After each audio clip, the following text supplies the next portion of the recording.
Hi all, അസ്സലാമു അലൈക്കും. അപ്പോൾ ഇന്ന് ഞാൻ വന്നിട്ടുള്ളത് പാലും ബിസ്ക്കറ്റും വെച്ച് വളരെ സിമ്പിളായിട്ട് നല്ല ടേസ്റ്റുള്ള ഒരു പുഡിങ്ങിൻ്റെ റെസിപ്പിയുമായിട്ടാണ്.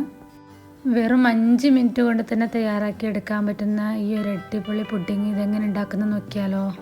അപ്പോൾ വീഡിയോയിലേക്ക് പോകുമ്പോൾ എൻ്റെ ചാനൽ ആദ്യമായിട്ട് കാണുന്നവരാണെങ്കിൽ ഒന്ന് സബ്സ്ക്രൈബ് ചെയ്ത് സപ്പോർട്ട് ചെയ്യണേ. ഇഷ്ടപ്പെട്ട ലൈക്കും കൂടി ചെയ്യണേ. അപ്പോൾ പെട്ടെന്ന് തന്നെ വീഡിയോയിലേക്ക് പോയാലോ.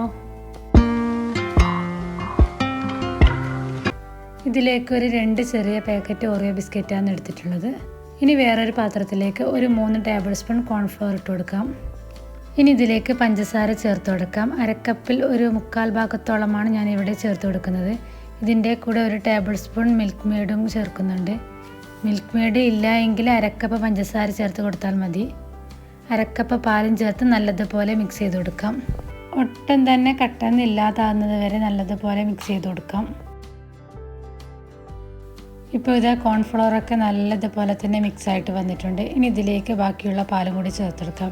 ഒരു 1/2 ലിറ്റർ പാലാണ് ഞാൻ ഇതിന് വേണ്ടിയിട്ട് എടുത്തിട്ടുള്ളത്. അത് ഫുള്ളായിട്ട് ചേർത്ത് കൊടുക്കാം. ഇനി ഇത് നമുക്ക് ഗ്യാസിലേക്ക് മാറ്റി കൊടുക്കാം. ഗ്യാസിലേക്ക് മാറ്റിയാൽ പിന്നെ ഇതുപോലെ ഇളക്കിക്കൊണ്ടിരിക്കണം.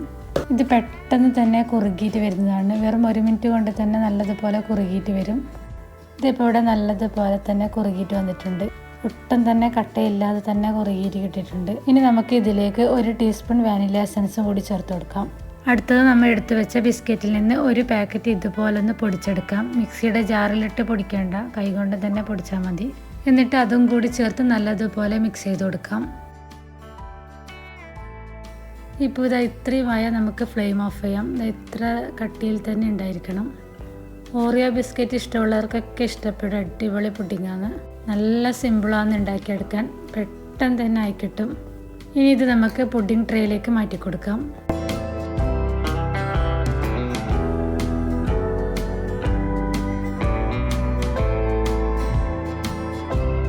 ഇനി ബാക്കിയുള്ള മറ്റൊരു പാക്കറ്റ് ബിസ്ക്കറ്റ് ഇതുപോലൊന്ന് പൊട്ടിച്ചെടുക്കാം. ആദ്യം കുറച്ചിട്ട് കൊടുത്ത് ഇതിലേക്കൊന്ന് മിക്സ് ചെയ്ത് കൊടുക്കാം. ഇത് ട്രേയിലേക്ക് ഒഴിക്കുന്നതിന് മുന്നേ ചെയ്യേണ്ടതാണ്. എനിക്ക് മറന്നുപോയതുകൊണ്ടാണ് ഞാൻ ഈ സമയത്ത് ചേർത്ത് കൊടുക്കുന്നത്. ഇനി ബാക്കിയുള്ള ബിസ്ക്കറ്റ് ഇതിൻ്റെ മുകളിലായിട്ട് ഇതുപോലെ വെച്ച് കൊടുക്കാം. ഇനി ഇതൊന്ന് സെറ്റാവാൻ വേണ്ടിയിട്ട് നമുക്ക് 2 മണിക്കൂറോളം നമുക്ക് ഫ്രിഡ്ജിലേക്ക് വെച്ച് കൊടുക്കാം. ഇത് പെട്ടെന്ന് തന്നെ സെറ്റായിട്ട് കിട്ടുന്നതാണ്. നല്ല തണുപ്പ് കിട്ടാൻ കൂടുതൽ സമയം വെക്കണം. നല്ല തണുപ്പോടെ കഴിക്കാനാണ് കൂടുതൽ ടേസ്റ്റ്. അപ്പോൾ സിമ്പിളായിട്ടുള്ള ഈ ഒരു ഐറ്റം നിങ്ങൾ ഒരിക്കലെങ്കിലും ഉണ്ടാക്കി നോക്കൂ കേട്ടോ. കുട്ടികൾക്കൊക്കെ ഭയങ്കരമായിട്ട് ഇഷ്ടപ്പെടും. പിന്നെ ഓറിയോ ബിസ്ക്കറ്റ് ഇഷ്ടമുള്ളവർക്ക് തീർച്ചയായിട്ടും എന്തായാലും ഇഷ്ടപ്പെടും. അപ്പോൾ ട്രൈ ചെയ്ത് നോക്കിയിട്ട് നിങ്ങളുടെ ഫീഡ്ബാക്ക് ഒന്ന് പറയണം കേട്ടോ.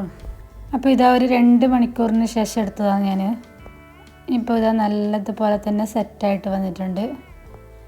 അപ്പോൾ ഇഷ്ടപ്പെട്ടാൽ ലൈക്ക് ചെയ്യണം, ഷെയർ ചെയ്യണം, സബ്സ്ക്രൈബ് ചെയ്യാൻ മറക്കല്ലേ. ഇനി അടുത്തൊരു അടിപൊളി വീഡിയോ ആയിട്ട് വീണ്ടും വരുന്നതായിരിക്കും. Thanks for watching.